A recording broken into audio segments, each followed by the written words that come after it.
priority. In this regard, last May, we hosted the 4th United Nations Conference on the least developed countries. We have then intensified our efforts to address development problems of the LDCs as stipulated by the Istanbul Action Plan. In line with this commitment and with the contribution of Turkish NGOs, our overall development assistance has now reached around $2 billion annually.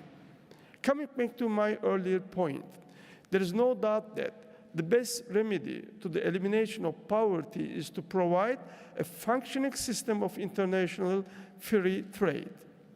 Ladies and gentlemen, the world is certainly going through a historic transition. The way we are going to deal with the unfolding events of today will make a vital impact on the lives of many generations to come. From Africa to Asia, Europe to Middle East, the order of the past is changing. Of course, the most important change of the new strategic climate is the Arab awakening. For me, the Arab awakening was a process long overdue and is irreversible now. It is simply the normalization of history in this part of the world. After all, the Southern Mediterranean is a region that has been the cradle of many civilizations. In that sense, who can deny the importance of the great library of Alexandria, which was the single greatest archives of knowledge of the ancient world? It should also be noted that the region was home to many great philosophers like Farabi and Ibn Khaldun. Their influence in sociology, political science, and education has been felt over generations. Therefore, one can argue that there has always been the necessary historical and intellectual accumulation in the region for the ideal of a pluralistic democracy. What's happening now on the basis of genuine homegrown dynamics represents a correction of history and the course of human civilization. Nevertheless, it is still too early to make a safe prediction as to what will happen in each country engulfed by the winds of change. There will be some setbacks along the way. Each country will find its own balance based on its specific conditions.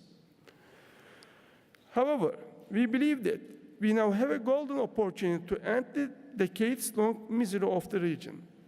We hope that the people's genuine aspirations for a life in dignity will be materialized. We cannot overlook the daunting economic and social requirements of hardship lying ahead. When the revolutionary fervor ends, the new leaders will find themselves faced with the enormous challenge of creating economic opportunities for everyone. We, as the international community, should decisively assist the new democracies of the region. Thereby, we can create a vicious circle in which economic growth and democratic consolidation are reinforcing each other. Turkish experience proves that traditional and spiritual values can be in perfect harmony with the contemporary standards of life and modernity.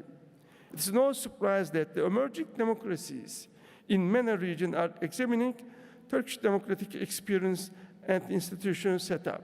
Turkey is a source of inspiration for them.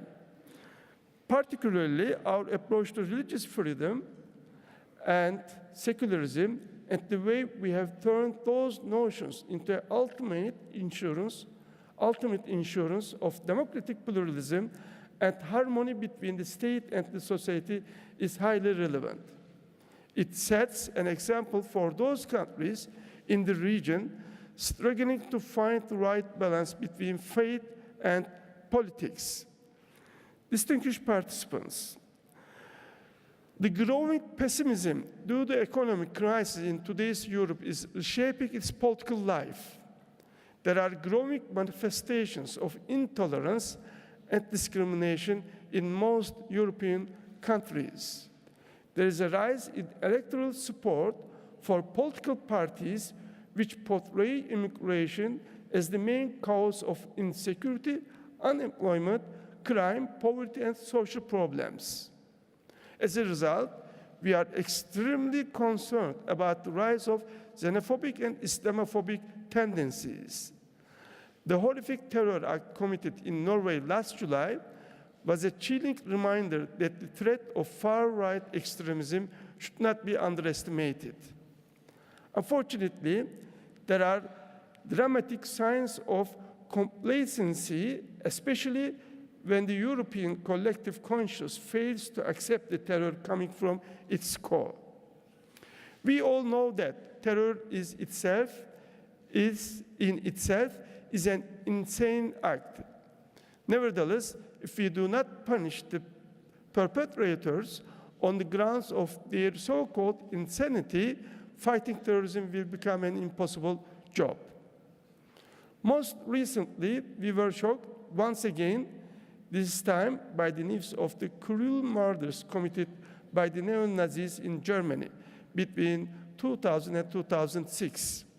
We were particularly saddened by the fact that 8 out of the 10 victims were of Turkish origin. There is a real sense of concern among the immigrant communities, not only in Germany, but across the entire Europe. In this regard, I commend German President Wolf for his sincere efforts to unearth the truth surrounding those attacks and to heal the wounds of the families of the victims.